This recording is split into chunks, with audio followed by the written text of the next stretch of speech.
Assalamualaikum warahmatullahi wabarakatuh. Perkenalkan nama saya Raisa Nuraini dengan NIM 24321001. Di sini saya ingin mempresentasikan tugas wawancara UMKM yaitu Sempo Ayam. Nah, di sini saya dengan kelompok 3. Lanjut ke slide kedua. Nah, di sini saya ingin memaparkan profil atau biografi dari Sempo Ayam ini. Nah, yang pertama itu dari nama owner dari Sempol Ayam sendiri itu namanya Ibu Fitri yang usianya 38 tahun. Lalu beliau pemilik usaha UMKM yaitu yang sering banget dikenal Sempol Ayam 87. Nah, Sempol Ayam 80 didirikan sebagai bentuk adaptasi terhadap kondisi ekonomi saat pandemi COVID-19. Sebelumnya, sang suami Ibu Fitri ini bekerja sebagai pedagang asongan yang mungkin kalian sering banget kena kayak dengan khas-khasnya yang kayak gini-gini. Terus juga kalian juga sering banget temukan di wilayah sekolah-sekolah atau anak-anak kecil atau di TK-TK. Nah, dengan terdampaknya wilayah COVID-19 itu tetap untuk bertahan hidup itu bagaimana? Ibu Fitri menceritakan seperti itu. Nah, mereka beralihlah ke usaha kuliner yang lebih stabil dan diminati oleh banyak orang, khususnya makanan anak-anak seperti Sempol, yaitu dengan awal beliau modal itu sebesar 6 juta yang dialokasikan untuk pembelian gerobak dan bahan baku. Nah, lalu usaha kini telah berkembang signifikan sehingga memiliki 4 cabang yang dimana yang benar-benar beliau ini melihat strategisnya tuh kayak seperti di Dewi Sartika, Terminal Lama, di area Puskesmas atau Dinkes. Nah, nama uniknya itu Sempor 87 itu diambil dari tanggal kelahiran Ibu Fitri yang memberikan makna personal serta menjadi identitas unik bagi usaha tersebut. Lalu selanjutnya ada analisis profil dan latar belakang usahanya. Lalu slide ketiga itu menjelaskan di mana sih awal mula atau tahun berapa sih beliau ini merintis. Nah, di sini juga dipaparkan 2021 beliau awal mula merintis usaha Sempol Ayam 87 yang berlokasi di Jalan Dewi Sartika. Lalu 2023 kemudian usaha ini membuka cabang di depan Puskesmas. Lalu 2025 kemudian membuka cabang kembali di 2 tempat, yaitu di Jalan Ahmad Yani dan Terminal Lama. Dan kalau kalian ingat itu, pasti kalian tuh sering banget nemuin Sempol 87 karena itu tuh kuliner yang benar-benar sangat terkenal di Sukabumi. Dan awal juga beliau tuh menjelaskan bahwa kayak takut ibu tuh gak terjual atau ada yang benar-benar membuat kayak overthinking yang membuat usaha ini tuh takut gak maju dan something yang lainnya, teman-teman.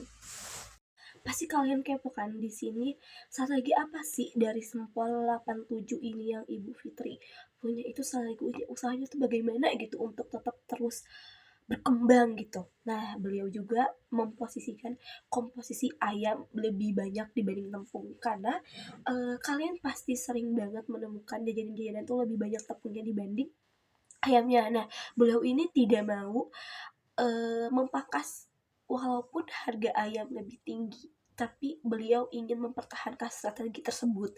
Lalu yang kedua juga ada konsistensi rasa dijaga dan tidak pernah mengurangi bumbu tersebut untuk menjadi selalu khas enaknya dari Sempol 87 ini. Lalu beliau juga mempunyai varian produk yang berkembang seperti dari awalnya original, terus ada isi telur, lalu ada isi ayam. Nah, mungkin beliau juga mengira bahwa kalau misalnya seperti Gen Z gitu atau milenial dan yang lainnya tuh pasti mempunyai kayak kenapa ya rasanya itu gak jangan original aja gitu. Nah, itu tuh pasti ada bahasa-bahasa di mana kayak beliau juga memikirkan oh iya ya, motivasinya sangat bagus. Terus juga kayak kalau misalnya menambahkan varian-varian juga bisa menambah atau menjadi motivasi atau menjadi strategi usaha yang benar-benar bisa membuat usaha dari Sempol 87 ini selalu berkembang gitu. Lalu juga beliau memfokuskan pada tekstur sebagai pembeda utama dari penjual-penjual lainnya. Nah, lalu sini juga ada tujuan dari strategis usaha tersebut. Nah, tujuan strategis itu yang pertama tuh ada jam operasionalnya, beliau tuh membuka dari jam 10 sampai jam 9 malam atau juga bisa sampai jam 11 malam, tergantung dari fleksibel si usahanya. Ya, Ibu Putri juga sering memantau ke lapangan untuk melihat kayak apakah jam tersebut itu memiliki potensi yang selalu terus berkembang atau emang di mana ada perubahan dari jam operasionalnya. Nah, lalu kalau semisalnya ada satu cabang yang membukanya itu dari jam 12 sampai jam 1. Jadi beliau itu memperkirakan kayaknya jam siang saja deh, karena masyarakatnya itu lebih dominan di siang hari sampai malam hari gitu. Lalu juga ada SOP penggorengan untuk menjaga kualitas, jangan sampai ada yang kurang matang atau kegosongan.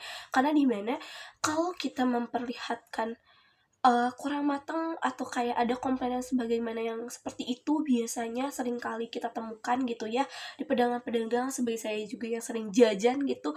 Kadang ada di mana konsumen itu kayak memperkirakan kok ini bisa yang gak garing atau apa, padahal kita requestnya gini.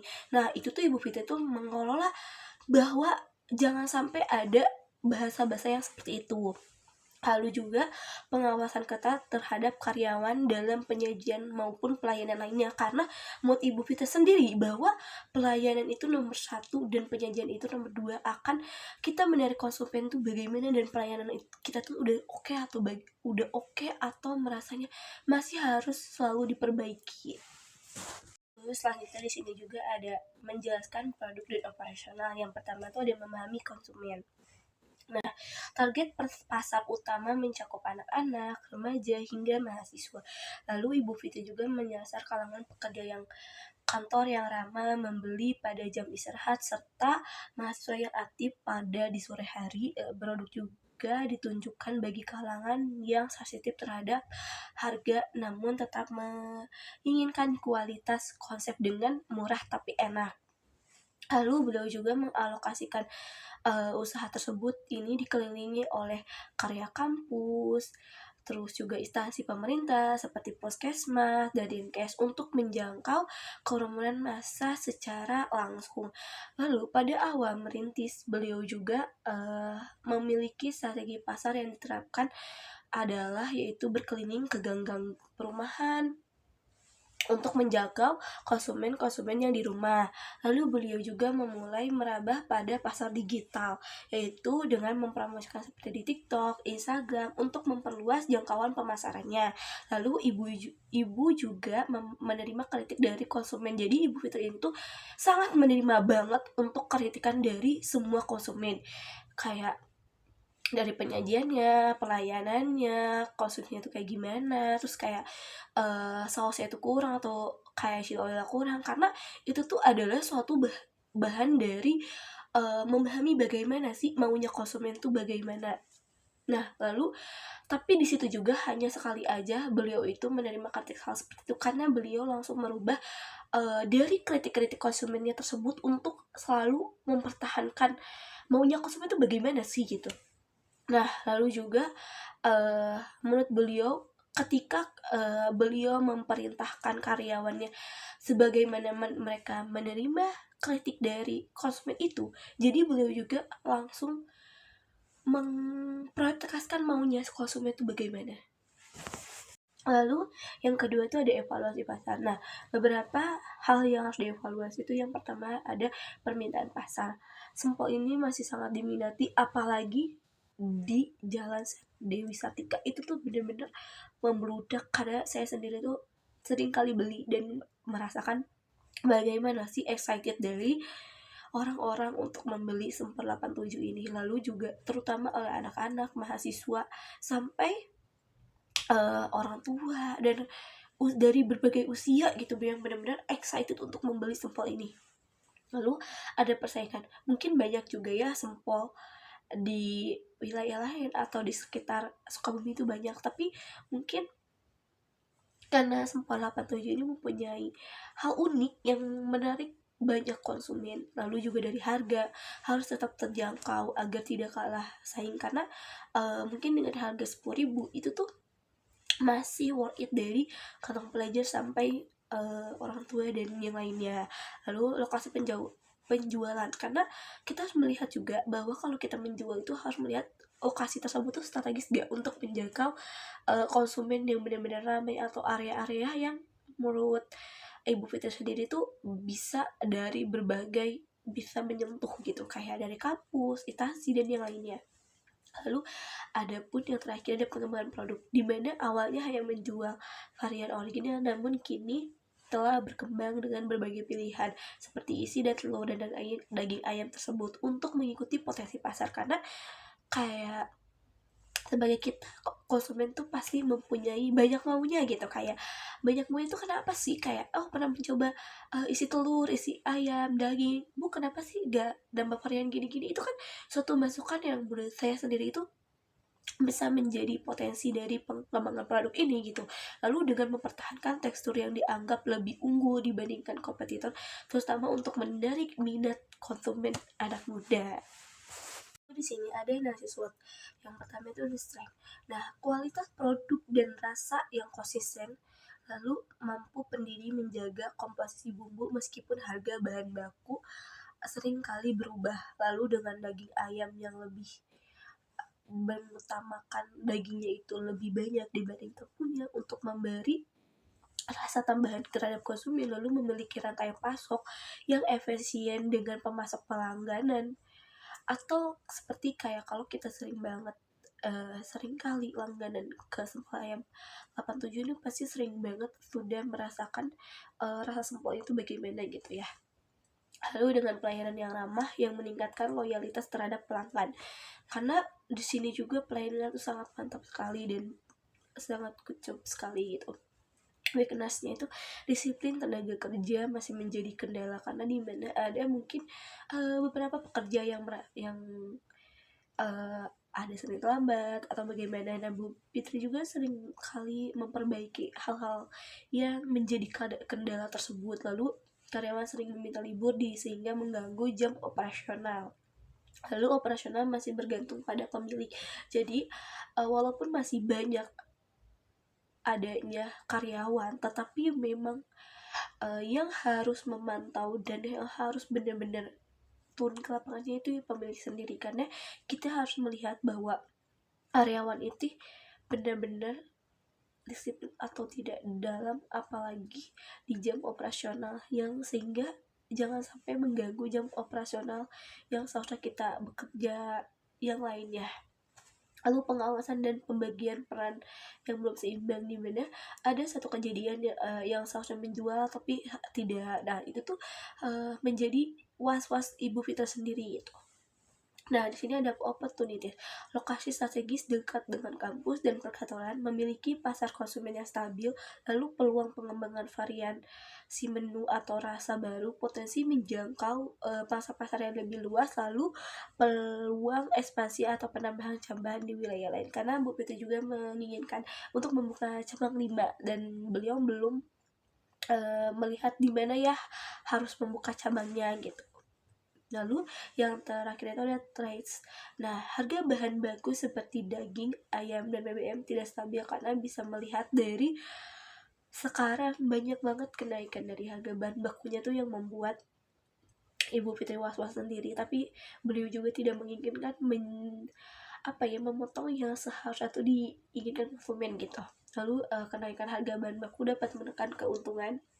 Lalu persaingan usaha kuliner di sekitar lokasi cukup tinggi, karena emang sangat banyak banget usaha sempol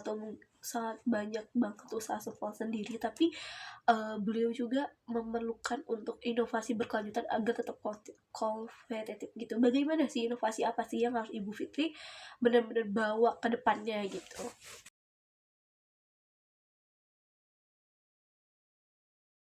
Di sini tuh ada unik ya, Vario analisis sempol 87 yang pertama valuable, rare, imputable, organic. Yang pertama Valuable itu apa sih? Berharga, rare itu langka, istimewa itu sulit ditiru, lalu organisasi itu terorganisir. Nah, yang pertama itu ada produk, di mana quality rasa yang sangat yes, kalau langka no, karena sulit ditiru no, terorganisir yes, karena di sini saya ingin juga menjelaskan karena produk ini sendiri banyak banget pasti yang bisa meniru, karena sempolapan ke sempol itu mungkin dibuat sangat mudah, tapi kalau rasa untuk sulit disamakan gitu.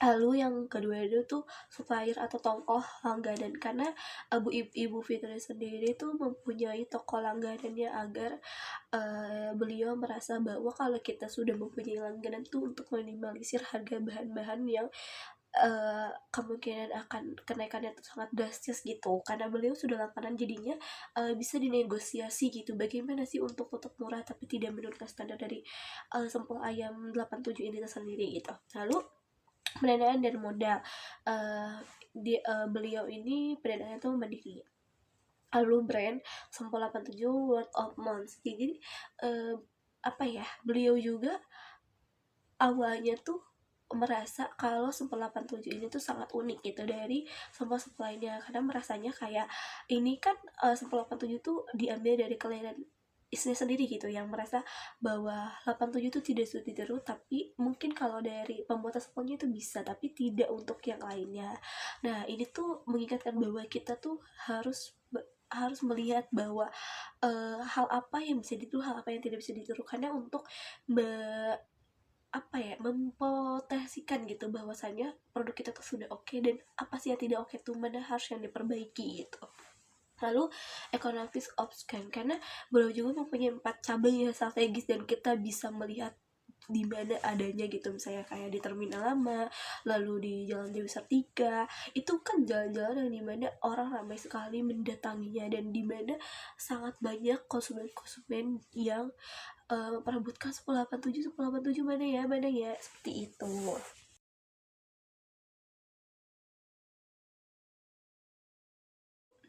Ada harapan 1 tahun ke depan, di mana yang pertama itu ada ekspansi pemasaran digital, di mana mengoptimalkan pengelolaan mandiri akun TikTok dan Instagram secara konsisten untuk memperluas jangkauan pasar, karena beliau tuh sudah mengerti bahwa untuk menjangkau kayak seperti sepolnya tuh bisa frozen tuh bagaimana. Nah, beliau tuh memang belum benar-benar konsisten akan hal itu, dia yang menjadi kendala itu seperti itu. Lalu ada standar operasional, meningkatkan disiplin tenaga kerja di 4 cabang, Dewi Sartika, Terminal Lama, Puskesmas, dan lokasi yang baru demi menjaga keseragaman kualitas pelayanan. Jadi hal ini tuh menjadi masukan untuk meningkatkan standar operasional. Lalu ada branding melalui konten visual, karena bisa dilihat sendiri Sempol 87 itu sudah berkembang. Nah, bagaimana sih selalu tetap berkembang, dan kita harus melihat kayak dari konten-konten, karena konten itu tuh benar-benar membuat bisa menjangkau dari wilayah manapun gitu, misalnya kayak Bandung, Cianjur, dan lain-lain, itu tuh bisa banget, dan itu rekomendasi banget. Lalu keberlanjutan ekonomi, di mana kita merasa bahwa keberlanjutan ekonomi itu bisa membawa dampak baik pada usaha sempol tersebut gitu. Kalau semisalnya kita bisa berkembang lebih baik lagi ke depannya, atau semisalnya kita bisa mempotensikan inovasi apa yang harus menjadi gebrakan baru di Sempol 87 ini.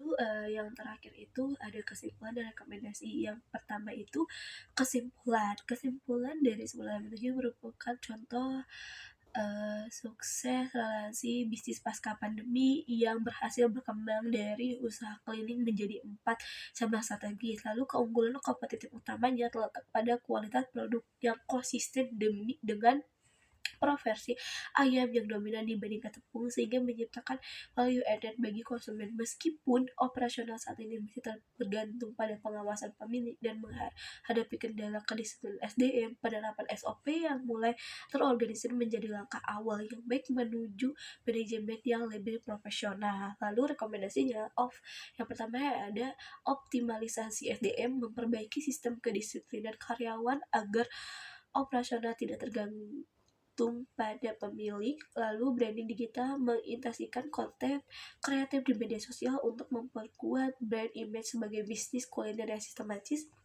Yang terakhir dari strategi inovasi, melakukan evaluasi berkala terhadap biaya operasional untuk mengantisipasi volatilitas harga bahan baku tanpa harus mengorbankan kualitas produk yang menjadi identitas utama usaha Sempo 87 tersebut.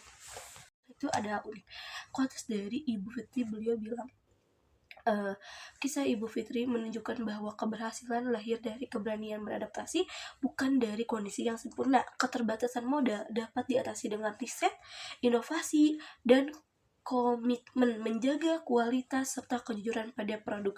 Kepercayaan pelanggan dan pelayanan yang baik menjadi modal utama untuk selalu berkembang. Perjalanan atau pelayanan 187 hingga memiliki beberapa cabang membuktikan bahwa konsistensi dan fokus pada solusi mampu mengubah tantangan menjadi peluang. Pesannya, bagi generasi muda, berani memulai dari langkah kecil, mandiri, dan terus berusaha memberi dampak bagi ekonomi sekitar. Mungkin itu saja yang bisa saya sampaikan. Mohon maaf apabila ada kekurangan dalam penyampaian materi. Wassalamualaikum warahmatullahi wabarakatuh.